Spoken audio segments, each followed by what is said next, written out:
dans cette vidéo, on va parler des codes promo sur un site e-commerce. Donc, c'est dans le back-office. Sur la gauche, on a un menu qui s'appelle normalement Marketing Code Promo. Donc, je vais dessus. Donc là, on a le bouton Ajouter un code promo. Donc, je clique dessus.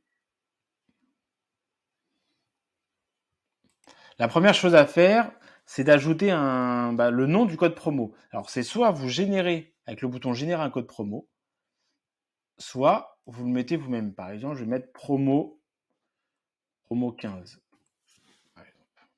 Parce que j'ai envie de faire, par exemple, 15% de réduction sur l'ensemble du site. Donc, je vais mettre promo 15. Alors, là, on va configurer du coup les types de remises, tout le code promo. Alors, dans le type de remise, il y a remise en pourcentage, remise panier fixe et remise produit fixe. Donc, remise en pourcentage, c'est une remise en pourcentage, tout simplement. Remise panier fixe, c'est une remise en euros que vous voulez faire, 10, 15, 20 euros, qui est fixe. Remise produit fixe, ce sont des remises qui sont liées à un produit spécifique. Par exemple, nous, ce qu'on veut faire, c'est une remise de 15% sur l'ensemble du site, donc je vais mettre remise en pourcentage. Et donc, valeur du code promo, je vais mettre 15. On n'a pas besoin de mettre pourcentage, ni euros, ça va dépendre du type de remise. Si j'avais mis remise en panier fixe, ici 15, donc ça serait 15 euros. Donc je vais mettre remise en pourcentage. Si vous ne savez pas quoi mettre, il y a toujours la petite option ici, valeur du code promo. Bon là, c'est pas très très explicite, mais des fois il y a un peu plus que ça. Autoriser l'expédition gratuite, donc c'est par exemple si vous voulez faire la livraison gratuite par rapport à un code promo, et ben c'est là que ça se met. La date d'expiration du code, donc là vous pouvez mettre voilà votre date à laquelle ça va se terminer. Ensuite, nous avons à gauche des menus, on a restriction d'usage, donc on va aller dessus. Donc dépense minimum, c'est la dépense, le montant minimum pour lequel la remise est valable. Par exemple, je veux avoir une 15% de réduction pour les gens qui commandent au moins 100 euros de produits. Donc c'est ici qu'on va pouvoir faire ça. Dépense maximum, c'est la dépense maximum sur une commande ou sur lequel le bon va s'appliquer. Utilisation individuelle uniquement. Donc ça, cocher la case si le code promo ne peut être utilisé conjointement avec d'autres codes promo. Donc c'est si vous voulez avoir un seul code promo qui est valable en même temps sur votre site. L'utilisateur, le client, ne peut pas cumuler les codes promo. Donc en général, on a tendance à le cocher, cette option-là. Après, ça dépend de vos besoins.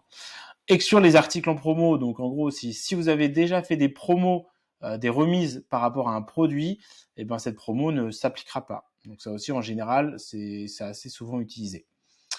On a la possibilité de mettre des remises par rapport à des produits, comme je vous ai dit tout à l'heure, un produit spécifique. Donc c'est ici qu'on va chercher, par exemple, le produit. Donc là, bouquet de fleurs roses, par exemple, je veux mettre un code promo uniquement sur ce produit-là. C'est ici que ça se passe. Vous avez la possibilité, à l'inverse, d'exclure les produits. Donc, les produits que vous allez mettre ici dans cette case, ils vont pas pouvoir bénéficier du code promo. Catégorie de produits, comme pour les produits, est-ce que le code promo il s'applique à certaines catégories? Est-ce qu'il s'adresse, est-ce que vous voulez exclure des catégories du code promo? Voilà, c'est possible.